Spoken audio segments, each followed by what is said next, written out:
Vous pouvez y aller, Sylvain. Tu veux que je partage ta présentation?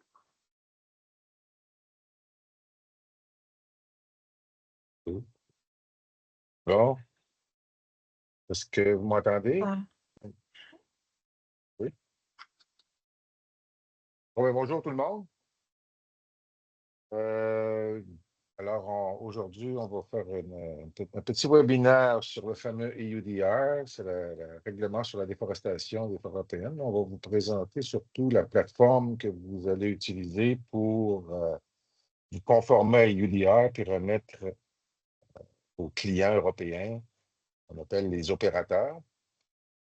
Alors, mettre la prochaine slide. Je vais faire une petite mise à jour de UDR. Qu'est-ce que c'est exactement? Même si tout le monde a déjà en entendre parler, je vais prendre 5 minutes pour remettre tout le monde à jour.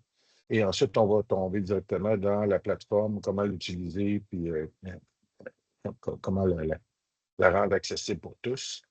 Alors, les UDR va été voté sur une loi qui garantit que les produits vendus en Europe sont absents de déforestation et de dégradation. C'était voté en 2022 et ce sera mis en place à la fin, au 30 décembre 2024, 25. Excusez. Alors, on a encore un an pour le faire. C'est marqué 24, là, mais c'est échangé pour d'un an. Ça concerne tous les produits du bois, mais aussi des produits agricoles. Et la déforestation, je vais en parler un peu plus loin, là, c'est pourquoi les produits agricoles, parce que c'est la déforestation vers l'agriculture. Alors, dans les produits du bois, vous avez le code 44 des produits du bois, mais tous les sous-produits qui en découlent, dont la pâte, le papier, le carton, les meubles, les bâtiments préfabriqués, même les livres. Les seuls produits exclus sont les produits d'emballage, c'est-à-dire un produit de bois ou de papier qui sert à emballer un autre produit. Mais si on envoie des palettes, des composants de palettes, même si c'est de l'emballage, c'est un produit qui est soumis à UDR. La prochaine slide. Alors, la composante UDR, le règlement, c'est que les produits doivent être exempts de déforestation et dégradation. Ils doivent être produits dans le respect des législations légales, c'est-à-dire qu'ils doivent être légaux dans le pays où vous êtes et sont couverts par une déclaration de diligence raisonnable. Est-ce que vous voulez expliquer c'est quoi la diligence raisonnable? Prochaine slide, s'il vous plaît. Alors, les produits concernés ont été fabriqués, nourris dans le cas des produits agricoles ou fabriqués en utilisant des matières premières qui ne causent pas de déforestation. Je vais vite là-dessus, ça va être, parce que tout le monde l'a déjà vu, là, sauf peut-être quelques-uns, ça va être disponible. Alors, la déforestation pour EUDR, c'est la transformation d'une forêt vers l'agriculture. Et toute autre forme de déforestation, c'est-à-dire soit pour le développement urbain ou pour une mine ou une route ou quoi que ce soit d'autre, n'est pas considérée de la déforestation pour la définition de l'UDR. Directement vers l'agriculture. Prochaine slide, s'il vous plaît. Alors, dans la définition de la dégradation, il y avait un petit glitch, c'est-à-dire que selon la définition originale de UDR, lorsqu'on a une forêt primaire et qu'on la convertit en plantation, et pas nécessairement une plantation, juste replanter la forêt, c'était considéré comme une dégradation.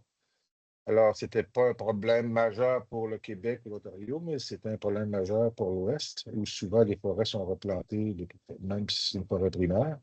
La définition a été clarifiée que si on replante en mettant les mêmes essences, c'est plus considéré comme une dégradation, ce qui nous enlève la problématique. Mais si c'était déjà une forêt plantée, exemple en forêt privée, qu'on remet une plantation, il n'y a aucun problème. Alors, la dégradation, ça vise surtout dans les pays tropicaux lorsqu'on coupe une forêt pour mettre l'huile de palme, des palmiers, ou des eucalyptus ou vraiment des plantations de type croissance rapide. Prochaine, s'il vous plaît. OK. Alors, les exigences, c'est les opérateurs doivent cueillir les informations. L'opérateur, c'est le client européen, celui qui importe le produit en Europe. Lui, il doit recueillir auprès de ses clients les informations et les données qui attestent de la conformité des produits, puis il doit conserver ça pendant 5 ans. Donc, vous autres aussi, vous devez le conserver. Ce que ça comprend, c'est la géolocalisation de toutes les parcelles sur lesquelles ont été produits vos bois et les informations qui attestent que les produits sont zéro déforestation. Prochaine slide. Alors, la diligence raisonnable, c'est l'opérateur qui doit la faire. Comme je viens de le dire, c'est la géolocalisation avec toutes les collectes de données, l'évaluation du risque qui est arrivé au pays. Nous, on a déjà produit le Risk Assessment pour la province de Québec. Ça va être disponible pour tous. Vous pourrez donner ce document-là à vos clients avec les données de géolocalisation que la plateforme va vous permettre. La mesure d'atténuation, on l'a monté un système de risk management, mais c'est strictement en cas d'une plainte ou d'un audit. Alors, ce n'est pas un document que vous avez besoin de donner pour l'instant. Prochaine. Alors, la géolocalisation qui est obligatoire, peu importe le pays, peu importe le niveau de risque des pays, il faut que tous les bois qui rentrent dans vos usines soient géolocalisés. Alors, il y a 2 systèmes. C'est soit un point de géolocalisation si la parcelle de coupe a moins de 4 hectares. Si c'est plus que 4 hectares, c'est soit 4 points de géolocalisation pour un polygone parfait ou un polygone irrégulier, c'est plusieurs points de géolocalisation. C'est prochaine, s'il vous plaît. Alors, le défi opérationnel, c'est sûr que c'est un fardeau administratif qui est imposé à tout le monde, notamment au niveau de la géolocalisation. Ça peut être assez complexe, notamment pour les produits composites, comme les granules, les papiers ou les panneaux qui s'approvisionnent d'une multitude d'usines. Il faut que l'ensemble des usines aient leur géolocalisation, puis le fournissent ou le rendent disponible à la papetière, par exemple, pour que la papetière puisse donner le document à son client en Europe. La collecte d'informations aussi la collecte d'informations qui atteste que les produits sont en zéro déformation peut être assez compliqué. Il a fallu monter la plateforme en conséquence. Et l'autre problématique, c'est le système européen. Clique, s'il vous plaît, Nathalie.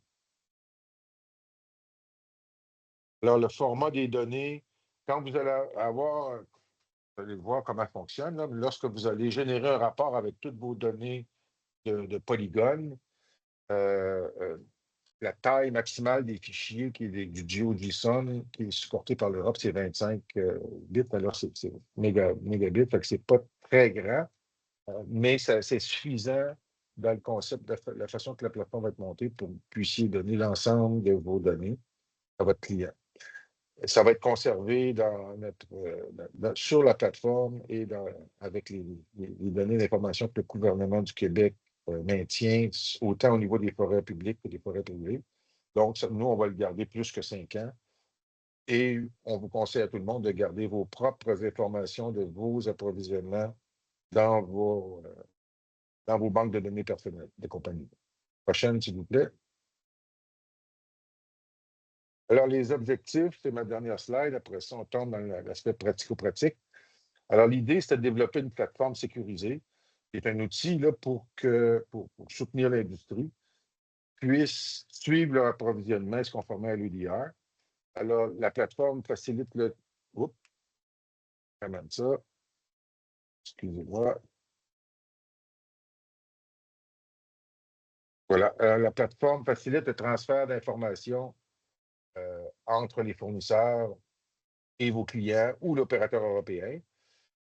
Ça génère automatiquement la production de rapports de conformité à UDR avec toutes les exigences que UDR met avec le format des données pour tous les polygones. Ça se fait automatiquement. Non, pas de problème. Ensuite, on veut couvrir l'ensemble de la chaîne d'approvisionnement. C'est sûr que ça s'adresse aux usines primaires qui ont des bio qui rentrent dans leur usine. Parce qu'après, c'est strictement une chaîne de traçabilité de clients. Alors, c'est la plateforme de géolocalisation, ça s'adresse strictement aux entreprises qui transforment des bio, qui s'approvisionnent en bio. Alors, il fallait mobiliser tous les acteurs, bien sûr, forêt privée, le ministère des Forêts, qu'on remercie avec tous leurs aides données, et les usines de première et de deuxième transformation.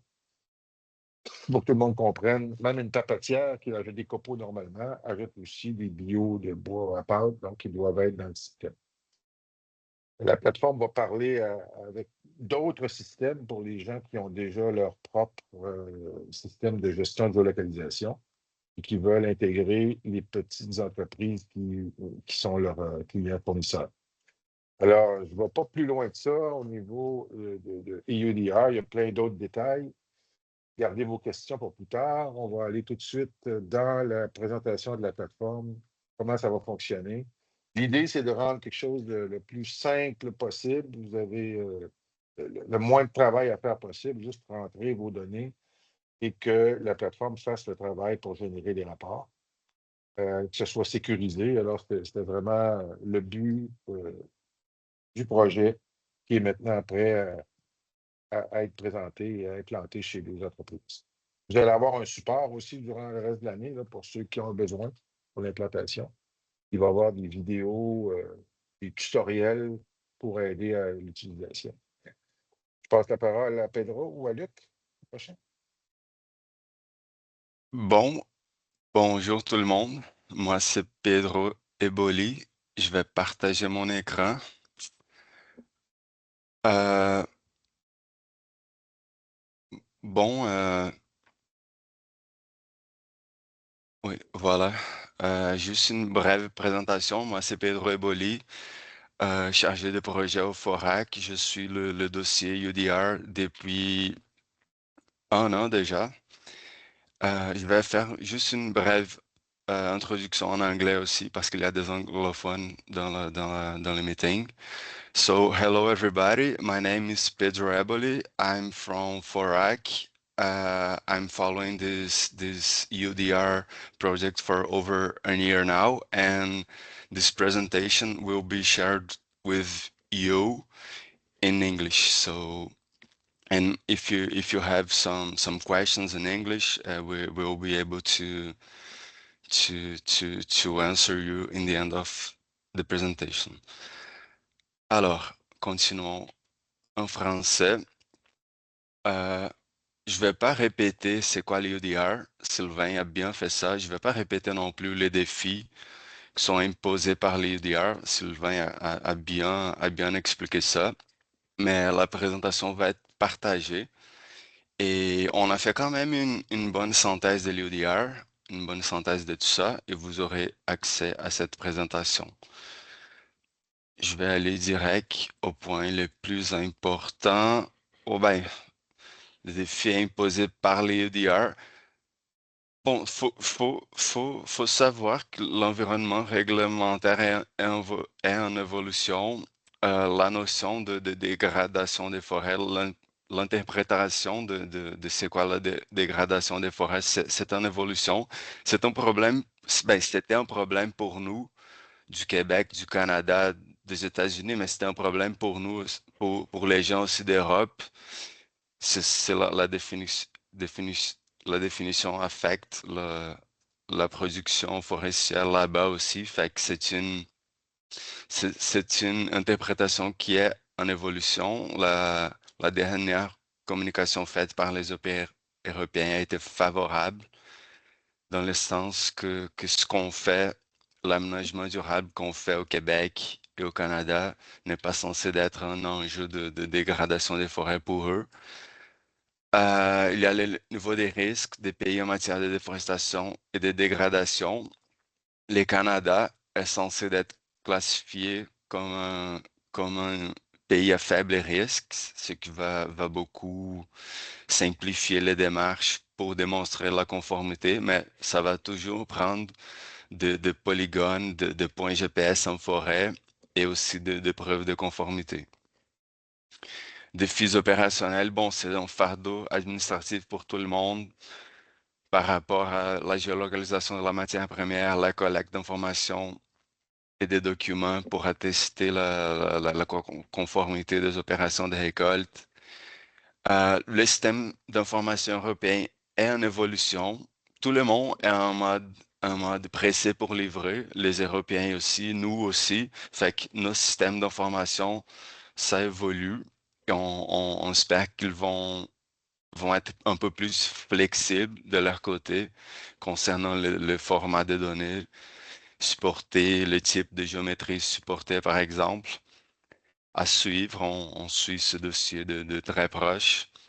Le UDR, c'est un enjeu pour l'ensemble de la chaîne. Cette diapo a été inspirée d'une présentation faite par Étienne Vézina de la Série du Domptard. Bon, il y a des scieries un peu partout qui s'approvisionnent de la forêt publique au Québec, forêt publique au Nouveau-Brunswick, forêt privée au Québec, des petits propriétaires privés, des grands propriétaires privés, Nouveau-Brunswick, Maine, Nouvelle-Angleterre. Fait que ce sont plusieurs et plusieurs fournisseurs qui approvisionnent les usines. Puis les usines ne vont pas forcément exporter en Europe, mais leurs clients, par exemple, des papetières qui achètent leurs copeaux, ça se peut que leurs clients ou même les papetières vont exporter en Europe. Fait que c'est un enjeu qui touche vraiment l'ensemble de la chaîne. Le projet de traçabilité KeyWeb. Bon, avant de présenter le projet, je vais présenter Forac brièvement. Pourquoi on est là? C'est quoi Forac? Bon, Forac, c'est un consortium de recherche basé à l'Université Laval. On existe depuis 22 ans, bientôt 23 ans. C'est un partenariat solide avec les leaders de l'industrie, de gouvernement provincial, gouvernement fédéral, avec d'autres centres de recherche aussi. Et on fait de projets concernant l'industrie forestière. Ça fait longtemps. On a une expertise en matière de traçabilité. On a Forac ID, qui c'est notre plateforme d'intégration et d'exploitation des données forestières. Ça permet de mettre ensemble les données qui viennent de la forêt, les données qui viennent des usines, puis mettre cette information-là en valeur. Ça permet, entre autres, faire la géolocalisation automatique des tiges récoltées. Ça permet, entre autres, de faire la localisation fine des tiges en forêt. Ben, on a cette expertise. Et c'est quoi le rôle de Forac dans ce projet? Bon, dans le fond, il y a le KeyWeb. C'est le porteur du projet, c'est le KeyWeb qui nous a contactés pour réaliser le côté plus technique du projet, si on veut. C'est l'EquiWeb qui est l'expert en politique, la réglementation. Fait que l'EquiWeb est en contact avec d'autres associations de producteurs canadiens et américains. l'EquiWeb est en contact avec des représentants de l'industrie européenne aussi. L'EquiWeb suit de très proche comment ça évolue les UDR, comment ça évolue le système d'information de l'UDR. Et c'est l'EquiWeb aussi qui va maintenir et va gérer la plateforme à l'avenir. Nous, le Forac, on est l'expert en traçabilité, puis on est le responsable du développement de la plateforme. Les objectifs du projet, bon, c'est de développer une plateforme de traçabilité. On va soutenir l'industrie à suivre les approvisionnements, à se conformer à l'UDR. Notre but aussi, c'est de faciliter le transfert d'informations entre fournisseurs, usines, clients. On peut ajouter aussi de systèmes d'information, d'autres plateformes de traçabilité. Notre but, c'est de couvrir l'ensemble de la chaîne d'approvisionnement, surtout le petit joueur, si on veut, le petit usine. La plateforme, elle est gratuite, puis elle est faite sur mesure pour les besoins de l'industrie. J'ai déjà vu de présentations d'autres plateformes, puis nous, on est les plus proches de ceux qui sont dans la forêt, si on veut. C'est ça notre positionnement comme plateforme. Un objectif très important du projet, c'est la mobilisation, la sensibilisation des acteurs concernés, l'industrie, les fournisseurs des usines, les propriétaires forestiers, les gouvernements provincial, fédéral. c'est pas juste Forac et KeyWeb qui vont être les responsables pour la conformité à l'EUDR. Ça prend plusieurs organisations, ça prend l'ensemble de la chaîne. C'est un projet aussi qui présente des opportunités d'innovation si on pense un peu plus au-delà de l'EUDR.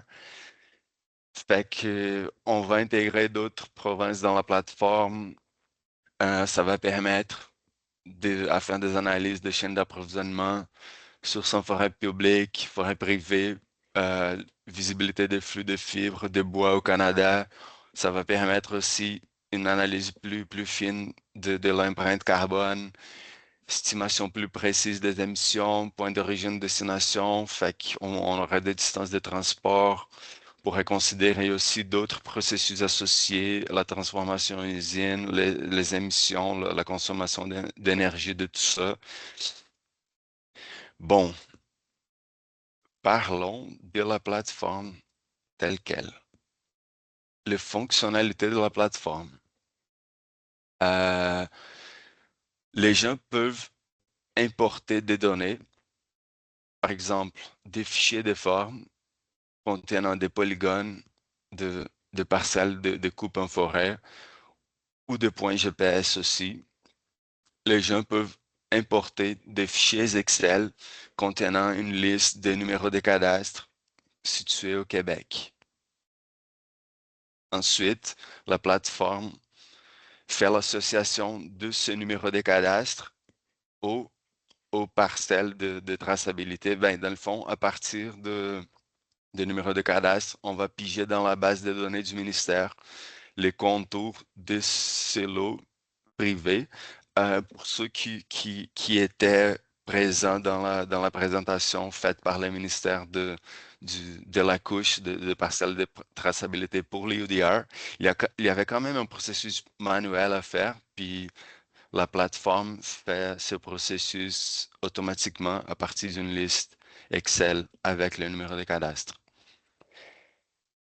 Analyse des parcelles importées situées au Québec.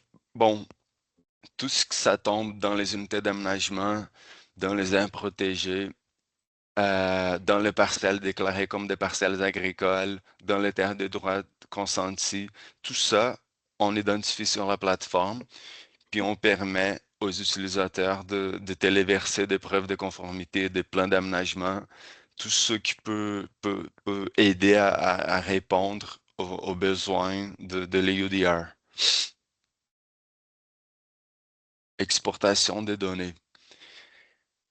On génère des fichiers GeoDuson, on les produit conformément aux consignes du système d'information européen et la plateforme permet surtout le transfert de données entre les compagnies.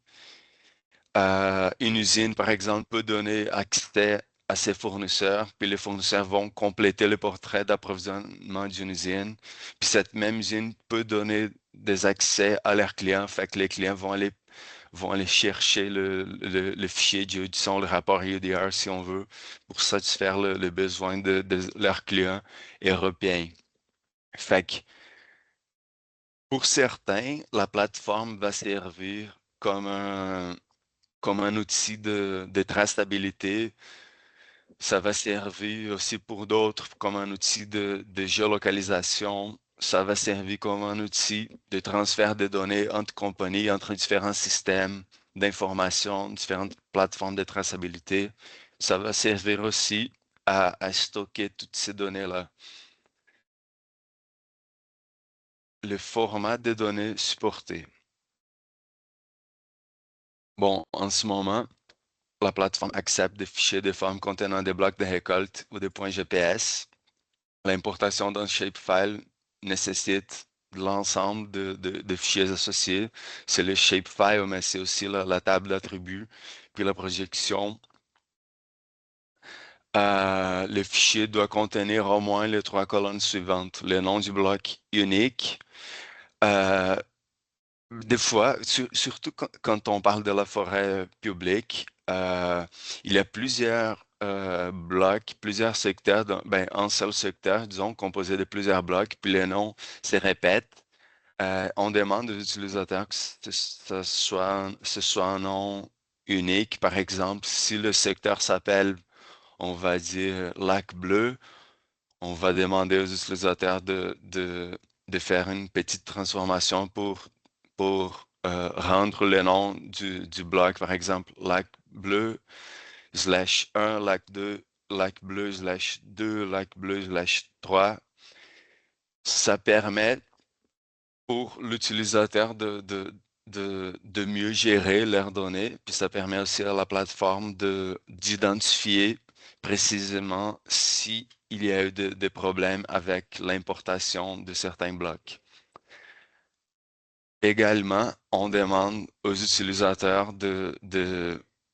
d'intégrer dans la table d'attributs de fichiers la superficie en hectares. Encore une fois, une procédure assez facile ou assez pas compliqué qui se fait sur un logiciel de géométrie comme QGIS, qui c'est gratuit, ou ArcGIS. Avoir la colonne superficie dans la table d'attributs, ça simplifie beaucoup de notre côté du développement de la plateforme parce que là, on parle de données du Québec dans une projection, mais quand on va rentrer des données du Maine ou du Nouveau-Brunswick ou de l'Ontario, puis ce sont d'autres projections, d'autres systèmes de projection, puis ça complexifie beaucoup de notre côté pour réaliser les calculs de superficie. Fait qu'on demande ça aux utilisateurs. C'est une exigence de l'UDR aussi, fait qu'on n'a pas le choix. Dernière chose qu'on demande dans la table d'attributs pour les utilisateurs, c'est la date de récolte ou de livraison. Dans le fond, le texte de l'UDR est assez flexible concernant la date. C'est écrit une date de production ou une période de production. Fait que,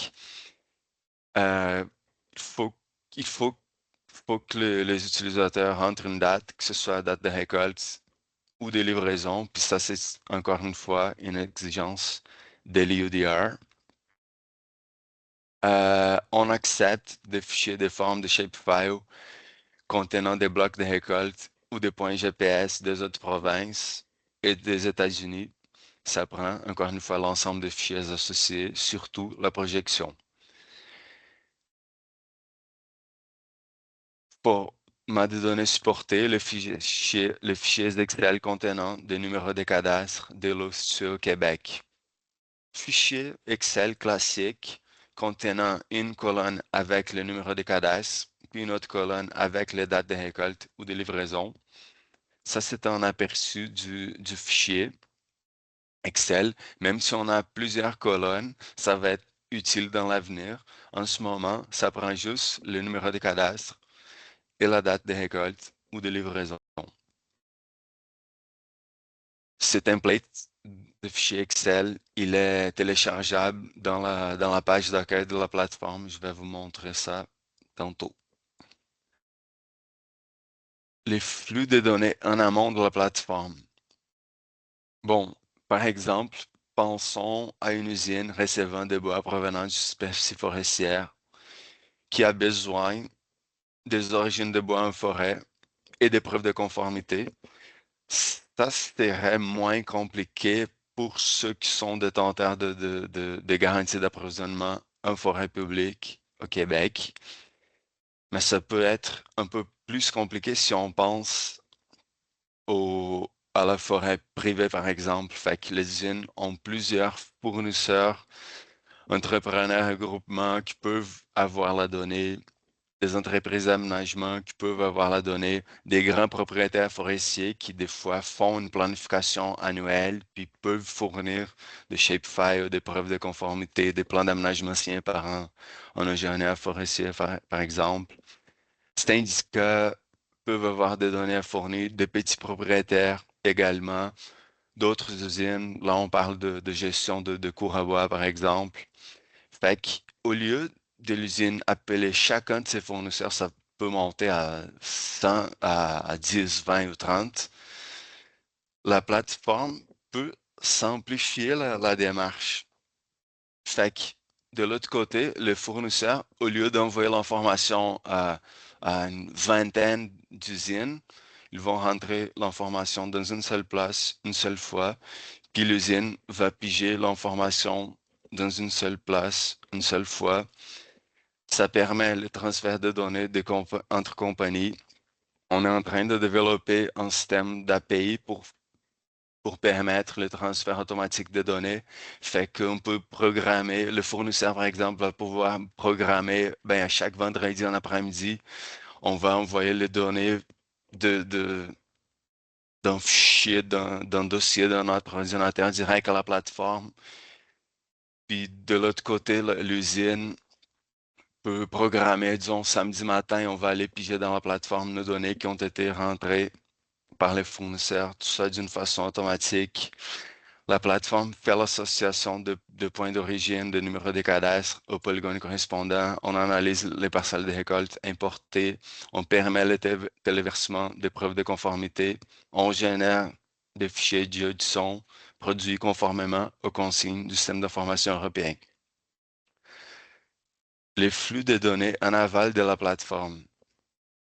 C'est la même chose pour les clients des usines. Ils veulent les origines de bois en forêt, puis des preuves de conformité. Puis au lieu d'appeler, au lieu de communiquer avec plusieurs usines, ce serait intéressant si ils communiquent à une seule place, disons, que c'est la plateforme. Fait que ça facilite le transfert de données. Puis ensuite, les clients des usines vont pouvoir envoyer l'information, les documents, la donnée aux importateurs européens qui vont acheminer ça au système d'information européen. Bon, juste avant de faire la démo de la plateforme, voici les prochaines étapes du projet.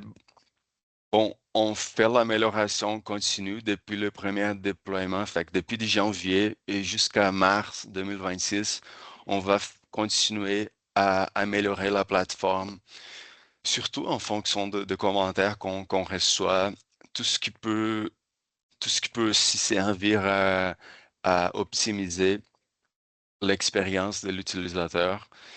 Et si on pense un peu plus à court terme, on est en train de développer le système d'API pour le transfert automatique de données, pour faire l'interopérabilité avec d'autres plateformes, d'autres systèmes d'information. Ça va être prêt à la fin du mois de mai.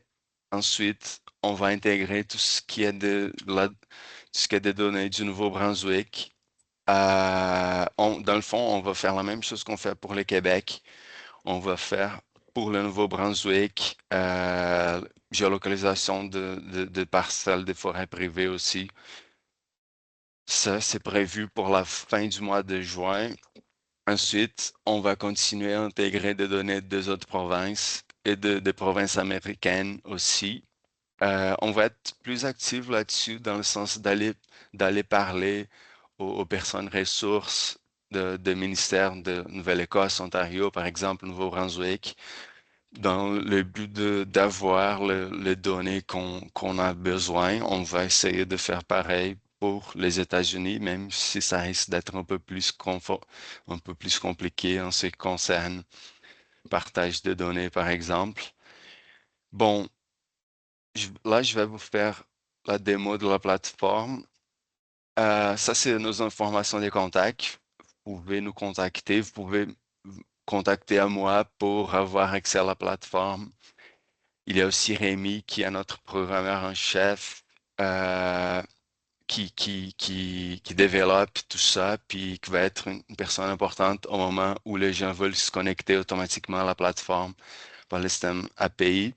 Il y a toujours aussi Luc Lebel, notre directeur, la personne ressource pour de discussions un peu plus stratégiques, si on veut, collaboration entre entreprises, etc.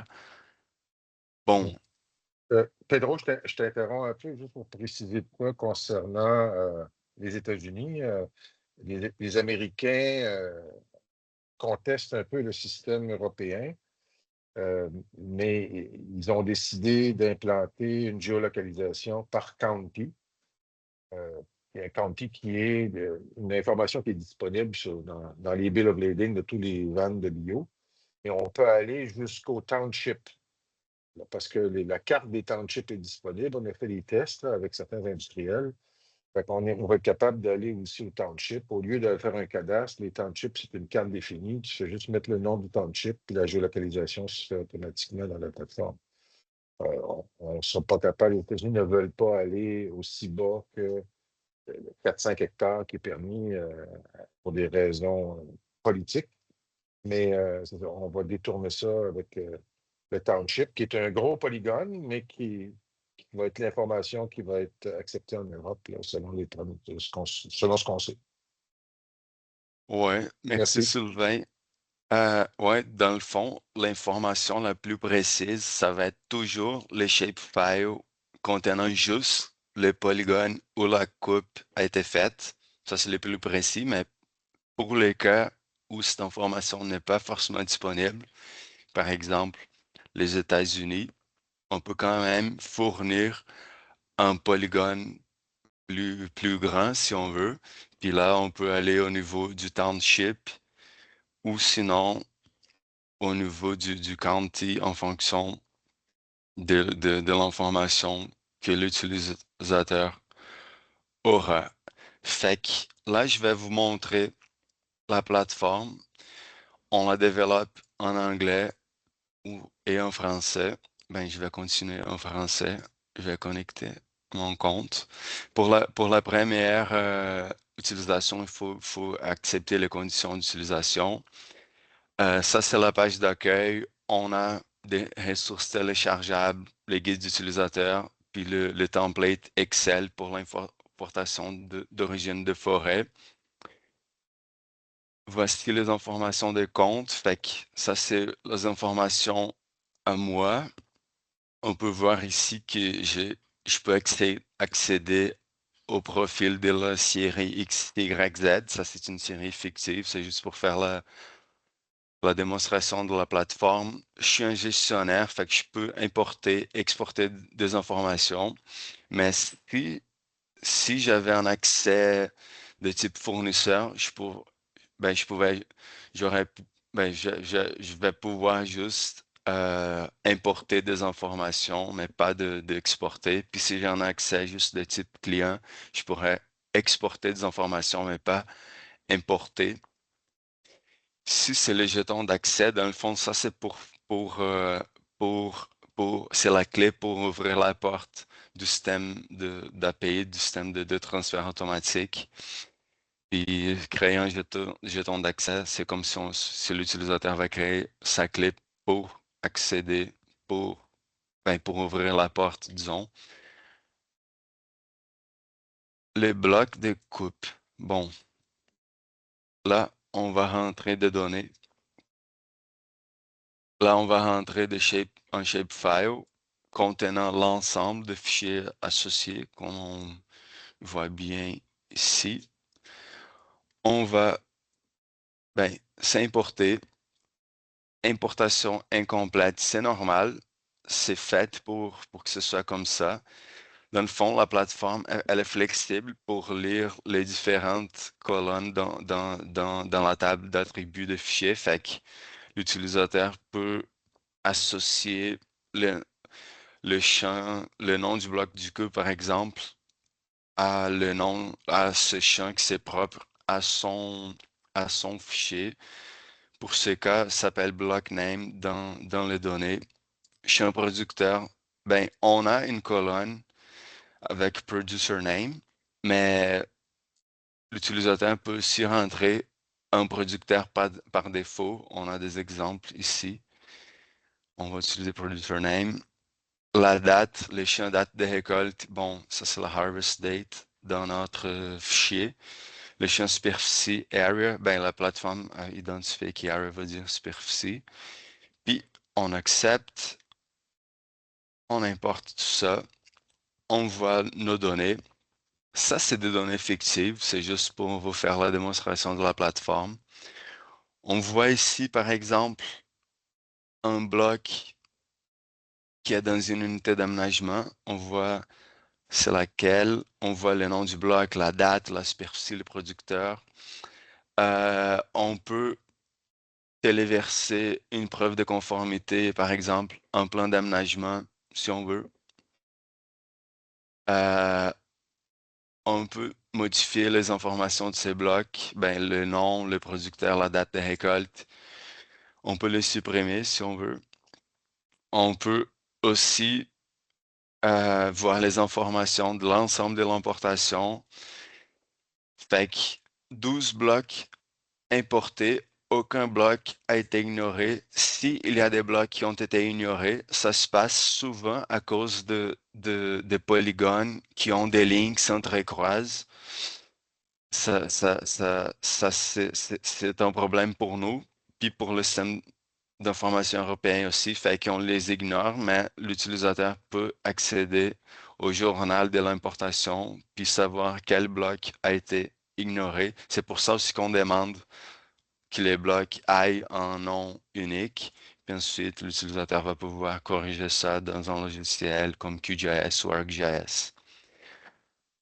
Ça, c'est un autre exemple, un bloc fictif qui tombe dans une aire protégée. Ça, c'est un bloc qui tombe dans une parcelle agricole. Encore une fois, on peut téléverser une preuve de conformité, ce qui peut être utile ou dans les cas où ça tombe dans un audit européen, par exemple. On voit ici qu'il y a un bloc de coupe qui a été corrigé, ça s'appelle la fontaine. Dans le fond, on voit ici qu'il y avait un trou dans ce bloc. Ça, c'est pas accepté par les systèmes d'information européens. Ils acceptent pas des trous. Il faut que ce soit retiré. On le fait et on informe l'utilisateur. Fait que ces trous, ça peut être un lac ou ça peut être aussi un champ agricole. C'est un risque pour l'UDR. Fait qu'on informe l'utilisateur. Puis, l'utilisateur, à partir de ça, peut télécharger de preuves de conformité. Là, on va rentrer un fichier Excel contenant des numéros de cadastre.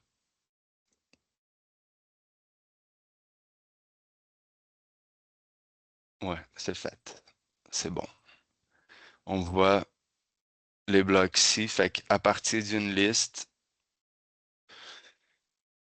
de numéros de cadastre, la plateforme fait la géolocalisation si on veut. On marque aussi le gouvernement du Québec. Bon, c'est le ministère qui nous a fourni cette base de données. On voit les mêmes choses, information du bloc de coupe, information de l'importation. Je ne vais pas rentrer de données du Maine, par exemple, du Nouveau-Brunswick ou de l'Ontario, mais si c'était de shapefile, ça rentrait pareil dans la plateforme. On peut voir les blocs par une période, disons. On peut jouer avec ça sur la carte. On peut chercher un bloc par son nom, si on veut. On peut aussi exporter des données FAQ. Là, je suis dans cette organisation. J'ai l'accès à cette organisation série XY. Puis, je peux choisir une période pour l'exportation de données. Puis, je peux nommer le fichier que je vais exporter. Je vais le générer. C'est fait. Voici. C'est un zip, fait que ça contient le fichier GeoDuson et aussi les conditions pour l'utilisation de la couche parcelle de traçabilité du ministère. C'est fait, c'est téléchargé. Dernier onglet, c'est l'onglet de gestion des fichiers, fait que les gens peuvent suivre ce qu'ils rentrent dans la plateforme. Puis ça reste gardé aussi dans nos bases de données. Bon, c'est ça, c'est pas mal ça la plateforme. Je vais arrêter de partager mon écran et ben on va ouvrir la période de questions. Ouais, je vais préciser ici, là, au niveau de la simplification des données, là, pour ce qui est des données de forêt publique, les blocs de coupe sont dans vos PRAN. Alors, vous avez tout ça en forêt publique, vous avez toute l'information d'un coup par le ministère. Et tout ça est sur les cartes forêt ouverte déjà. C'est pour ça que le lien des blocs de coupe se fait automatiquement dans la plateforme. Forêt privée, c'est les cartes cadastrales qu'on a accès. Alors, dans la carte cadastrale du gouvernement, tous les blocs tous les lots sont là. Alors, juste un numéro de lot, vous pouvez avoir une série de numéros de lot. Et la plateforme fait le lien entre le cadastre et la carte forestière. Donc, c'est le bloc forestier dans le lot qui apparaît automatiquement. Pour ce qui est du Maine, là, ça va être un peu plus compliqué parce que ça va être un township. Là. Il va y avoir des trous, il y a des lacs, mais ça va être une zone très grande là, où est-ce que là, les détails de déforestation sont moins évidents.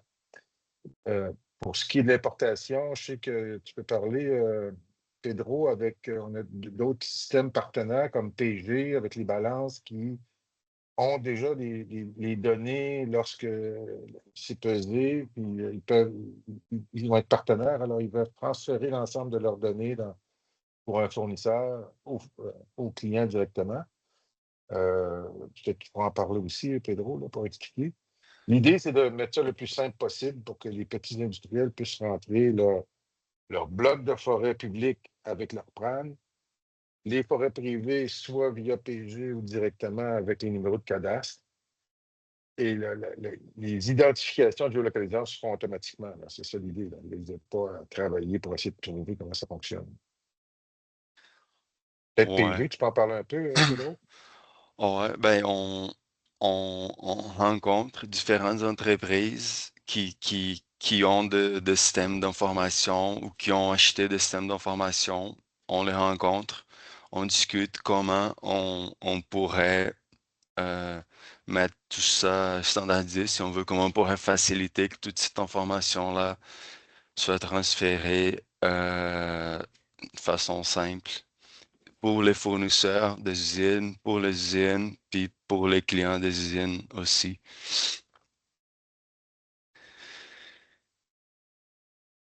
On a, on a aussi fait des tests avec certaines entreprises. Là. Je ne sais pas si Pierre-Olivier ou Normand sont là, peuvent parler de leur expérience au niveau d'utilisation. C'est la complexité de la chose. Je ne sais pas si faut faire un petit, avant qu'on rouvre pour les questions, là, faire un petit topo sur comment vous avez trouvé l'utilisation de la plateforme. C'est simple ou c'est complexe? Ou ça se fait par ouvrir le micro à Normand ou Pierre-Olivier.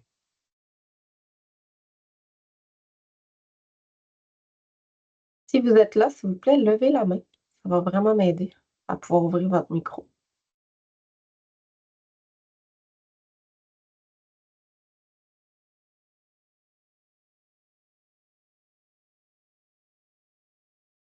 Allô?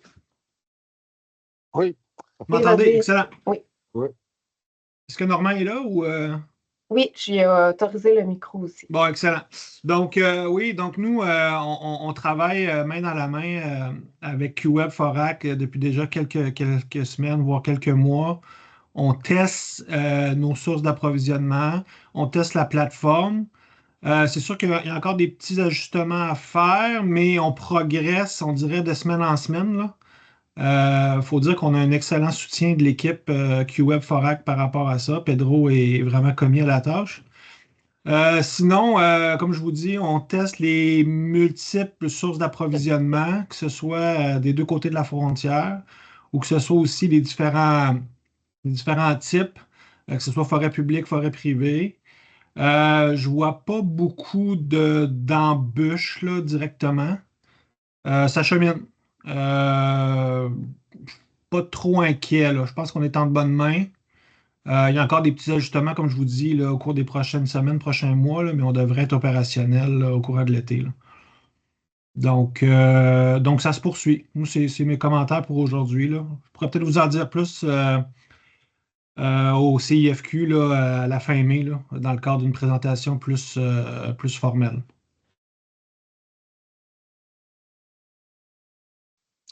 Merci, Pierre-Olivier.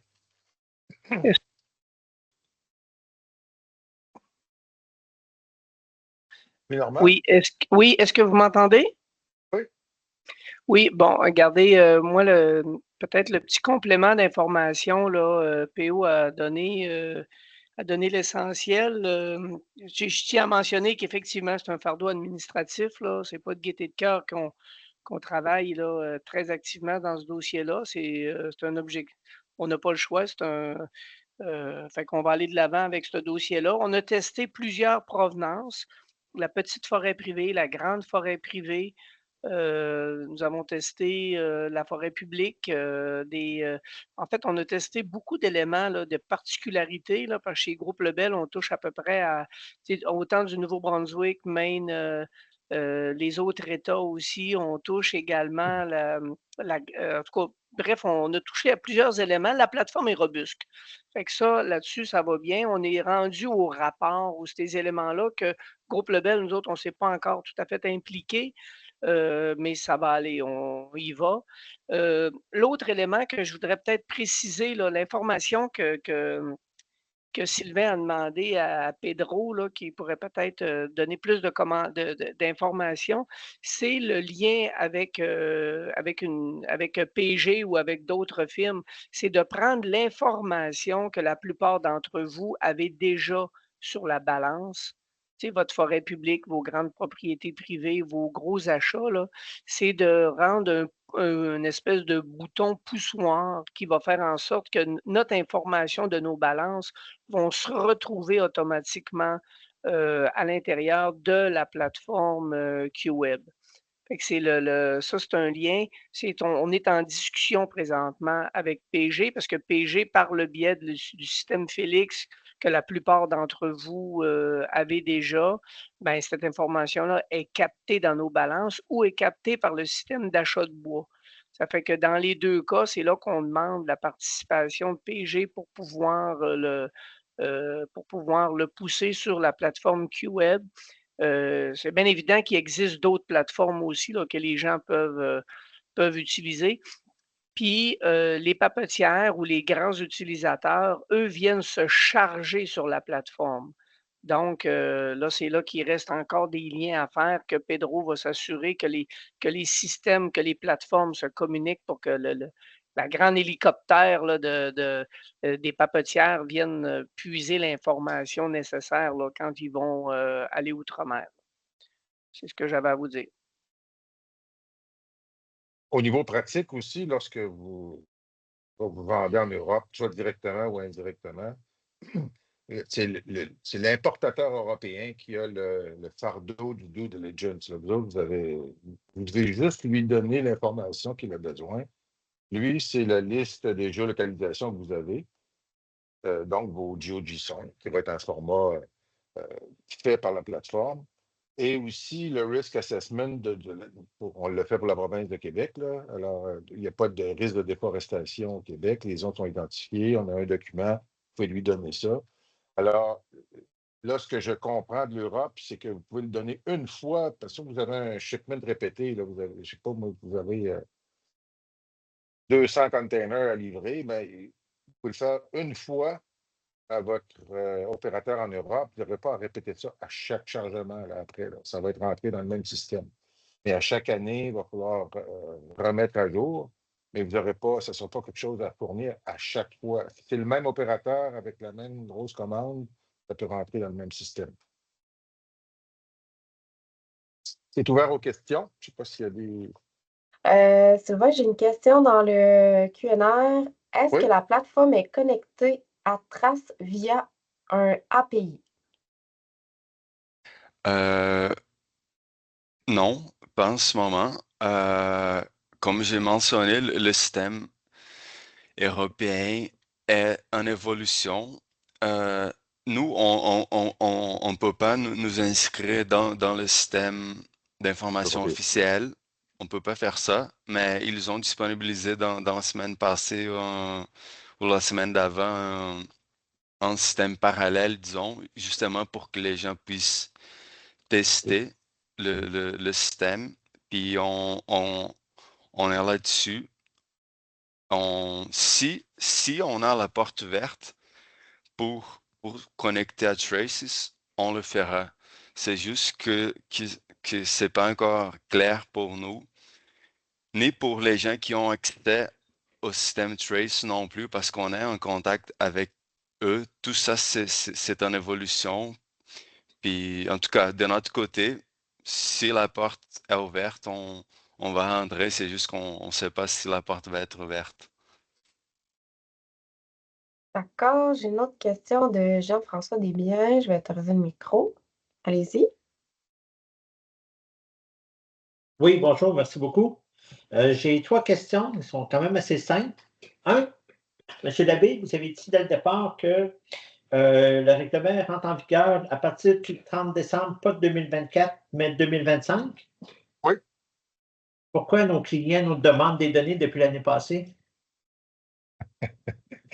Ben, ils sont en avance, ils veulent monter. C'est parce qu'il y a aussi un délai, là, si vous livrez votre bois, si vous coupez du bois maintenant, mettons au mois de juin, euh, il y a des chances que ce bois-là soit vendu à une papetière. Mettons, les copeaux vont être vendus à une papetière qui va faire son papier.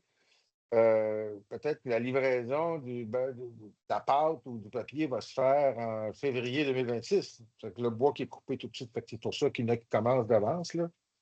Mais l'obligation est décembre 2026. Mais il y a beaucoup surtout les papetières, je pense, qui commencent à monter le système, puis les Européens qui veulent s'assurer que vous avez quelque chose de marque, là. C'est pour ça qu'il y en a beaucoup qui demandent tout de suite, mais c'est pas encore obligatoire. OK, merci. Ma deuxième question, c'est au niveau des dates de récolte, de soit que ce soit pour les fichiers de forme ou pour le fichier Excel, là, pour les lots de cadastre, là. Date de récolte ou de livraison, il peut y arriver qu'un, mettons, pour un bloc forêt privée qui peut prendre peut-être plusieurs semaines avant que l'ensemble des bois est transporté. Donc, on met la date de livraison simplement, puis on fait une moyenne.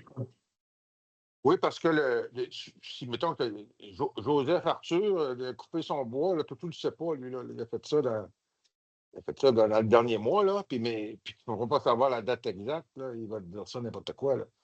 Tu peux y aller pour en forêt privée avec la date où tu reçois le stock, là. Ça fait pas 4 ans que c'est là, là. Lui, ça fait 2 semaines ou d'un mois qu'il travaille. La date de livraison à l'usine, ça fait la job, là. C'est pas exigé par l'Europe que la date exacte où ça a été coupé, là. Ça, c'est un cas que ça va arriver plusieurs fois si on pense à la période de gel, par exemple. Mais si on suit le texte de l'EUDR, c'est écrit date ou période de production. Fait qu'il y a quand même un hommage qu'on peut jouer là-dessus. On peut être flexible. OK, parfait. Puis ma dernière question est au niveau de la cybersécurité. C'est quoi les assurances qu'on a surtout dans notre cas, nous, ça serait de déposer des documents. C'est nos clients qui iraient télécharger des documents, si je comprends bien, là. C'est notre rôle. Est-ce que c'est quoi les risques avec lesquels on va faire face en utilisant cette application? Je pourrais répondre. En ce moment, nous, le FORAC, on est basé à l'Université Laval et ça nous permet d'avoir accès à toutes les structures de protection, de gestion de données qui est utilisée par l'Université Laval, puis d'autres centres de recherche. C'est pas juste nous qui utilisent ce système. Fait qu'en ce moment, on est à pointe, on est très. C'est un système qui se met à jour très, très, très régulièrement. Puis on est très sécurisé en ce moment. Au moment où on va transférer la plateforme, que ce soit au QWeb, on va continuer, on aura tout ce qu'il y a de plus sécurisé disponible, on va les prendre. C'est un enjeu pour nous, c'est un enjeu pour le QWeb, puis on va être à jour là-dessus.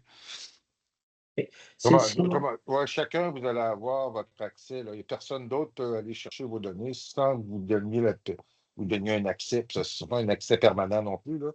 donner un accès pendant une période, puis il peut aller chercher les données qu'il a besoin, ou vous lui fournissez directement. Mais vous aurez, ce qui vous appartient va être juste à vous. La personne d'autre va pouvoir aller voir ça. OK. Est-ce que ça serait un problème? Est-ce qu'on demande à notre responsable de la protection de nos données de vous contacter pour voir les protocoles de sécurité? Oui.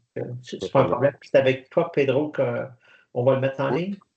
Oui, ça peut être avec moi. Ouais. Oui. Pas Merci avec moi. beaucoup. Moi, je connais Merci rien. beaucoup. C'était ma dernière question. Parfait. J'ai une question ici de Stéphane Nollet. Activez votre micro.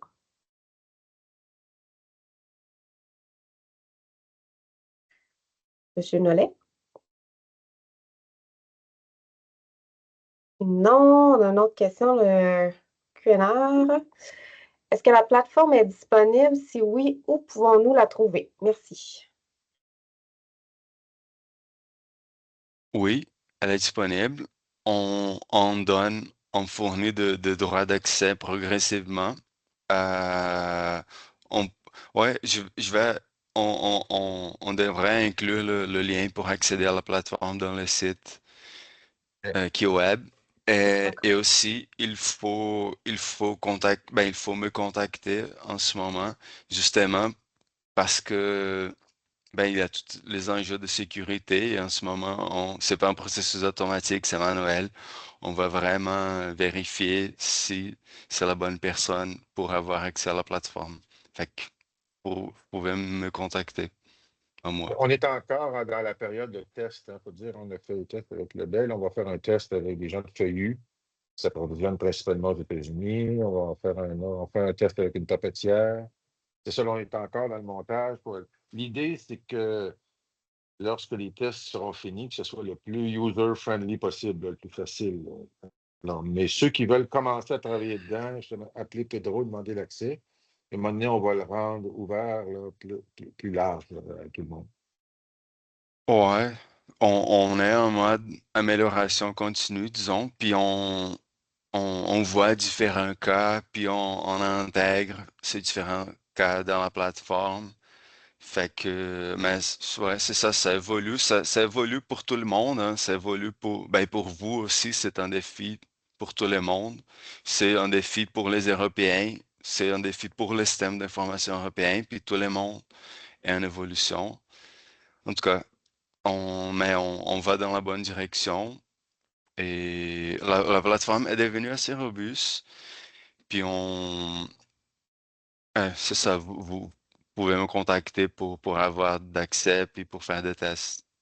Clarifier aussi ce que la plateforme ne fait pas, c'est qu'on arrête à l'usine. Nous, c'est la forêt, la géolocalisation forêt vers l'usine, mais on ne fait pas de chaîne de traçabilité après usine. Ça, c'est les chaînes de traçabilité normales de client à client, les relations. On ne va pas là. On arrête à la sortie de l'usine primaire, celui qui utilise les bio. C'est là l'information importante de géolocalisation. Ensuite, je ne sais pas si c'est un gars de meubles qui achète du bois, il n'y a pas de bio qui rentre chez eux. Là. Lui, ce qu'il a besoin, c'est la liste de ses clients où il a acheté du bois et il va donner à l'opérateur les géolocalisations de toutes ces usines-là ou l'accès de toutes ces usines-là. Je, je J'ai une regarde autre les. question. Ouais, Oui, je c'est ça, regarde j'ai une autre les. question. Avec la structure actuelle de mise en marché en forêt privée qui varie d'un syndicat à l'autre, qui sera responsable de fournir les numéros de cadastre pour que ce soit complet et efficace? Bon, la plateforme, elle sert à faciliter tout ça, mais on ne produit pas les numéros des cadastres. Il faut que quelqu'un rentre ça. Puis, ultimement, c'est l'usine qui doit contrôler les approvisionnements. C'est compliqué. C'est un fardeau administratif pour les usines, pour les syndicats, mais ça prend le numéro de cadastre pour répondre à l'IODR. Mhm. Et ce qu'on peut faire de notre côté, c'est d'être prêt à recevoir cette information, puis être prêt à... Ben, on est en contact avec la Fédération de producteurs, on est en contact avec Groupement forestier Québec, on collabore dès le début du projet. Mais l'info Ouais. importante, c'est d'avoir le numéro dans le sens que si Joseph Arthur arrive avec un pick-up, puis il y a 12 bio dans son pick-up, puis il ne dit pas c'est quoi son lot, ben, vous ne pouvez pas acheter son bois. Le gars, il sait son lot. Là. Alors, il donne son numéro de lot, mais on a accès à la carte. Avec le numéro, la géolocalisation puis le polygone se crée automatiquement grâce aux cartes du ministère, où tous les lots sont là. Ce n'est pas le lot exact, c'est un shapefile de lot qui a été créé pour les besoins des UDR. Mais vous n'avez pas à aller fouiller c'est où ce lot-là, puis tout se fait automatique. La seule chose que vous avez, c'est que c'est surtout, il n'y a pas de bio qui rentre dans une usine sans que vous le payiez. Il y a quelqu'un qui est payé, donc il faut qu'il repaye quelqu'un qui avait coupé du bois sur son lot. Si ça passe par les balances avec des systèmes comme PG, ben lui, il peut collecter les informations de l'eau aussi pour tous les bois qui rentrent, qui pèsent, savoir à qui payer de toute façon, puis il peut vous pousser toutes ces informations-là d'un coup à chaque semaine. Si ça rentre direct à votre usine, ben, vous devez exiger le numéro de l'eau. En forêt publique, il n'y a pas de problème parce que la PRAN, tout est déjà établi avec forêt ouverte. Toutes les zones de coupe sont déjà préétablies et ajustées. Vous l'avez tous d'un bloc. Et ça se fait automatiquement, les géolocalisations des polygones dans la plateforme. OK, on a une autre question. Comment faire le lien avec plusieurs clients papetières, le client papetière n'étant pas identifié dans la table? Est-ce que les clients pourront télécharger directement les données de la plateforme pour nos scieries qui livrent des copeaux vers ces papetières? Oui. C'est simple que ça, oui. En donnant l'accès, bien sûr. Ouais, ben, c'est pas n'importe qui. Il faut que vous, en tant qu'usine ou scierie, que vous autorisez à vos clients d'accéder à votre portail d'approvisionnement sur la plateforme. Puis ensuite, ils vont pouvoir télécharger eux-mêmes les données.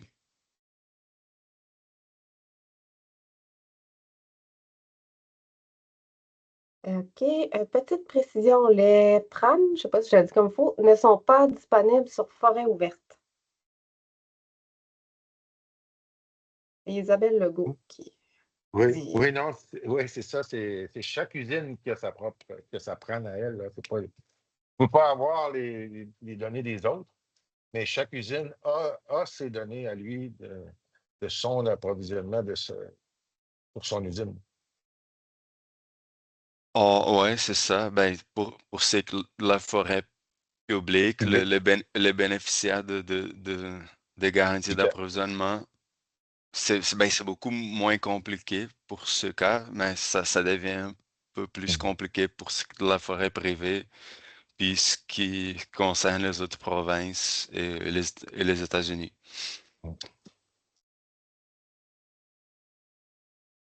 Ouais, Pedro, les États-Unis, le jeu de données, des géolocalisations, de township, bon, j'ai vu qu'il y a des cartes qui existent déjà, là, mais quand toi, tu penses que ça va être intégré dans la plateforme fin juin?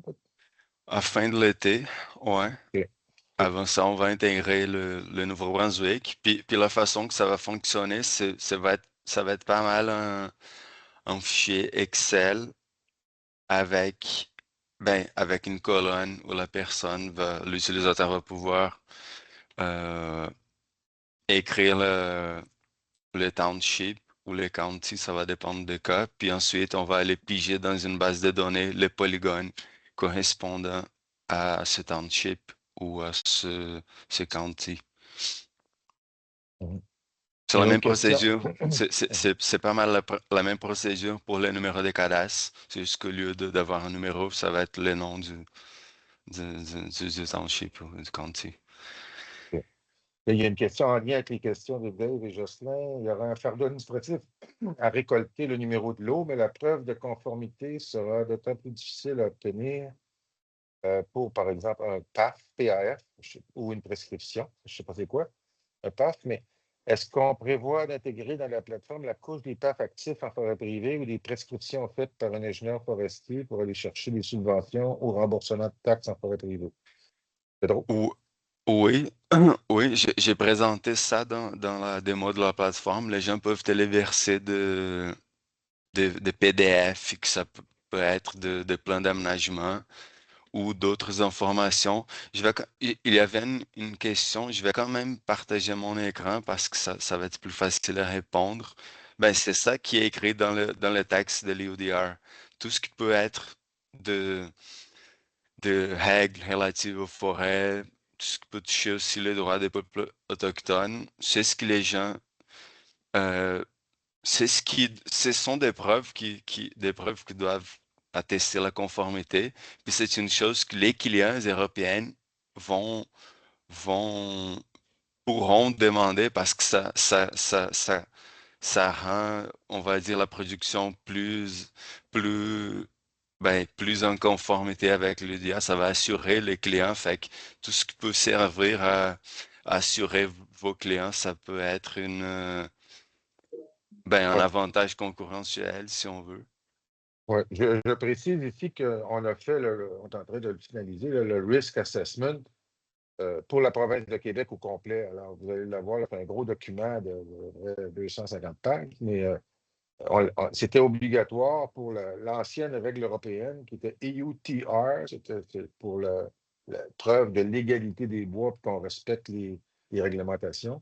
Alors, tout y est, là, les droits autochtones, tout est là, les mêmes. Il y a eu deux éléments qui ont été discutés en Europe parce qu'il fallait faire approuver en Europe, là. Il y avait notamment les caribous. Bon, il y avait c'est quoi la réglementation de ce que vous faites? Il a fallu préciser ces questions-là. Puis il y avait aussi l'utilisation en cascade. Là. Il n'y a pas de forêts qui sont coupées pour faire de l'énergie directement. Alors, il y avait les deux seuls bugs qu'on a eus. Autrement, notre risk assessment pour la province est accepté. Ça va être envoyé à tout le monde. Si vous pouvez le donner directement comme document de base à votre client d'opérateur plutôt que de le faire à chaque parcelle, vous avez un document global. Je ne sais pas si on peut prendre la question de Normand Simard. Normand Simard, posez le micro. Allez-y. OK. Merci. C'est peut-être juste une précision parce que la question était vraiment pertinente au niveau de la PRAN là, comme telle. C'est qu'au départ, on croyait que le ministère pouvait d'une façon ou d'une autre, à partir du moment qu'il émet un permis de la PRAN, on souhaitait qu'il dépose lui-même à chacune des délivrances de permis, émettre la nouvelle PRAN finalement sur le site, sur la plateforme. On nous a dit tout récemment, ça va peut-être évoluer, mais pour l'instant, on nous a dit non, c'est pas tellement de notre ressort, ça sera à vous. Donc, finalement, faire une histoire courte, ça va être le planificateur.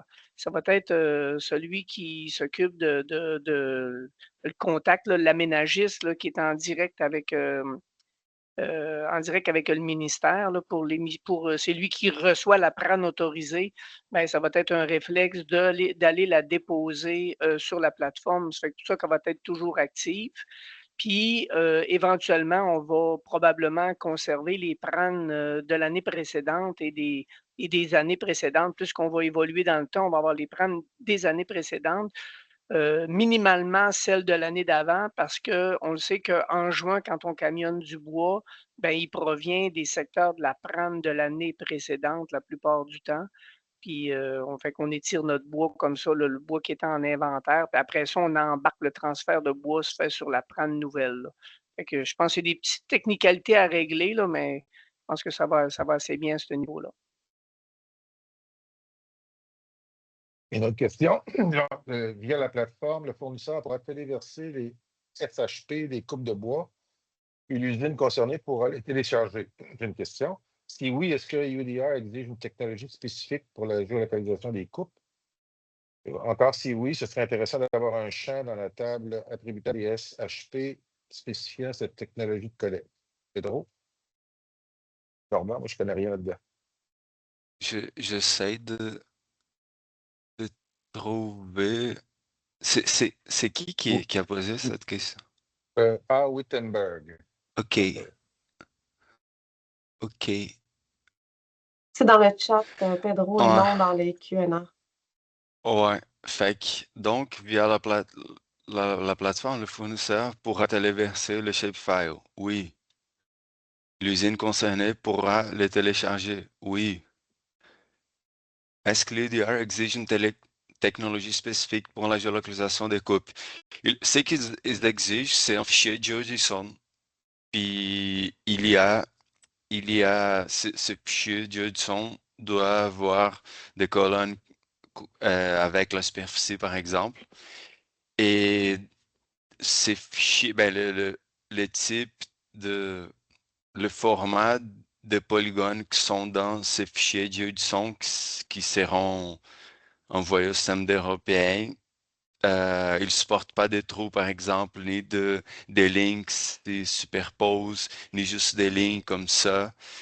Ils ont des spécifications techniques par rapport à ça qu'on suit, puis la plateforme génère ce fichier du son qui pourrait rentrer dans le système d'information européen. Un champ dans la table d'attributaire de Shapefile spécifiant cette technologie de collecte. Ben, en tout cas, on accepte juste des shapefile. Les gens peuvent rentrer juste des shapefile, mais on va ouvrir ça aussi à des fichiers JSON et à fichiers FGDB aussi, GeoPackage. Ouais. Je pense que j'ai pas mal répondu. Est-ce qu'on peut aussi prévoir intégrer à la plateforme les townships cantons concernant la forêt privée de l'Ontario? Oui. Ça, c'est notre plan de travail pour d'ici la fin du mois d'août. Forêt privée, on demande, c'est pas obligatoire de fournir une preuve de conformité par fournisseur, producteur, mais on pourra utiliser le document de diligence raisonnable pour le Québec, tout à fait. Oui. Question de Jean-Pierre Gagné. Pouvez-vous donner une date où les futurs utilisateurs pourront commencer à utiliser? On n'a pas une date précise. Ben, on invite les gens à utiliser la plateforme, puis ça va avancer progressivement. Mais ben, on cible le 31 décembre pour ben, tout ce qui concerne la conformité à l'EUDR. C'est dans notre plan de travail.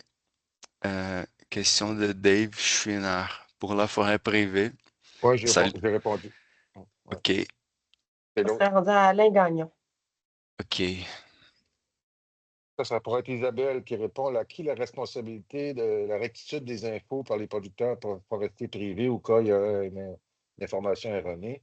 Je sais que le cadastre a été remis à jour parce qu'il y avait des numéros de cadastre qui n'étaient pas conformes. Il y a eu une remise à jour récente. C'est sûr que le producteur qui met un faux numéro, ben, tu ne le retrouveras pas là, si le numéro n'existe pas. Et peut-être Isabelle peut répondre là, parce qu'ils ont fait, les cadavres ont été refaits, je pense, récemment, puis là, tout est à jour avec des numéros. Oui, j'ai activé le micro d'Isabelle Legault. Oui, bonjour, vous m'entendez bien? Oui. Alors, parfait. Donc, je confirme là, qu'on travaille là, avec le cadastre rénové. Donc, théoriquement, l'information qui est puisée de l'information cadastrale là, qui est produite par la DGAC, la Direction générale du cadastre là, au ministère, elle est théoriquement bonne. Et nous, on diffuse là, un jeu de données à tous les 3 mois pour s'assurer que s'il y a des changements au niveau du cadastre, ben, qu'elle soit captée là, à tous les 3 mois. Donc, ça va être important pour vous d'aller puiser dans la bonne version en fonction là, du moment où la coupe aura été réalisée. Donc, dans l'éventualité où que par mégarde ou par système, l'information cadastrale serait erronée, vous devez nous en informer rapidement au ministère et nous allons faire la correction là, de ces lots-là ou des jeux de données qui seraient peut-être erronés. Ça serait peu probable, mais ce n'est pas impossible. Mais si je réponds à qui incombe la responsabilité de la rectitude de l'information reçue, c'est sûr que nous, on n'a pas... on n'a pas d'interférence, on n'a pas là, d'action entre la transmission par le producteur forestier. Donc, il doit connaître justement là, son numéro de lot pour bien transmettre l'information. Fait que je ne sais pas si je réponds correctement à la question. Oui, merci, Isabelle. Rien. Les lots intramunicipaux, l'autre question, qu'est-ce qui arrive avec les lots intramunicipaux? Seront traités comme des bois du secteur public. Ben, dans le fond, il y a une planification qui a été faite pour que ça soit coupé. Il y a un plan d'aménagement, il y a des shapefiles, il y a de l'information là-dessus. Puis c'est c'est au responsable de la coupe de fournir la bonne information.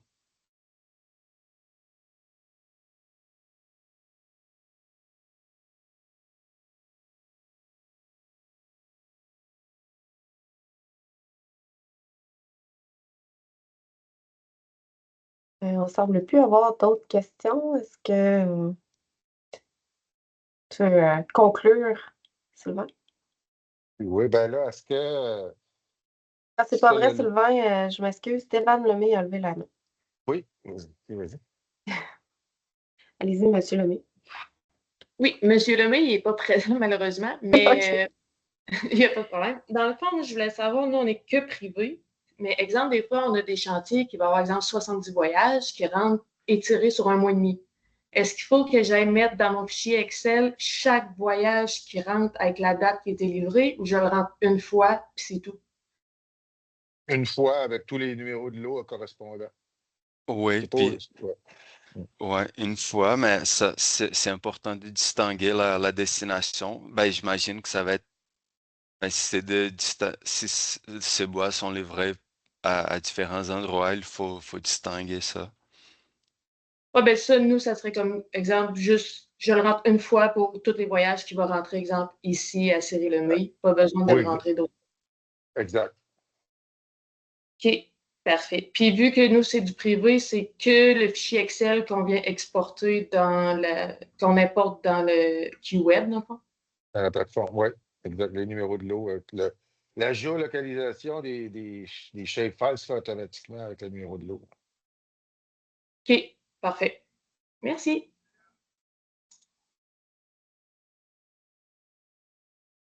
Là, sur le site, la présentation va être disponible, mais aussi l'accès, ceux qui veulent tester. Là, on ne mettra pas je pense que Pedro, tu ne veux pas avoir on ne mettra pas l'accès disponible à tous tout de suite ou il faut qu'ils te parlent avant? Parler à Pedro, ceux qui veulent commencer à tester la plateforme.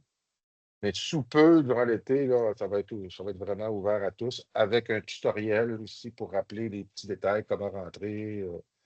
On va faire un tutoriel YouTube pour comment rentrer tout ça. Puis, et on va avoir un support de l'équipe Forac, parce que Pedro n'est pas tout seul, il y a toute une équipe de programmeurs. Là. Fait qu'il va y avoir tout jusqu'en mars 2026 ou décembre, tout au moins, ceux qui ont des questions techniques pourront toujours utiliser les gens, le support technique de chez Forac.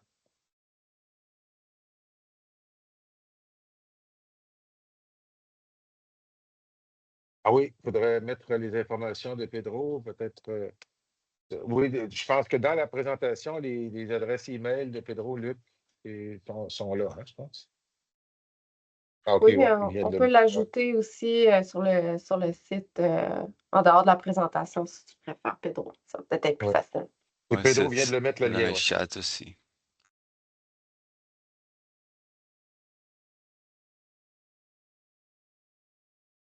Ouais. Donc, je pense que là, c'est vrai, on n'a plus de questions. Question. C'est clair. Bon, c'est un burning, il faut le faire une fois. Après un coup, ça va être fait, ça va être facile à maintenir. Là, mais tout le monde paye, tout le monde qui reçoit des bio paye quelque part. Fait que c'est sûr qu'il y a une information de plus à aller chercher, là, le numéro de l'eau, mais bon, c'est pas si complexe que ça. Et en forêt publique, ben, tout le monde a déjà les informations. Fait que c'est vraiment juste une gestion supplémentaire, mais qui est obligatoire. Alors, si vous voulez vendre vos copeaux à des papetières ou vendre vos cieux à des utilisateurs autres, tout le monde doit y passer. C'est pas si compliqué, on va y arriver. Mais merci à tous. Merci, Pedro. Ceux qui Merci, ont mal Sylvain. compris, on recommence la semaine prochaine, un autre. Même heure, même date. Même jour. Merci à tous.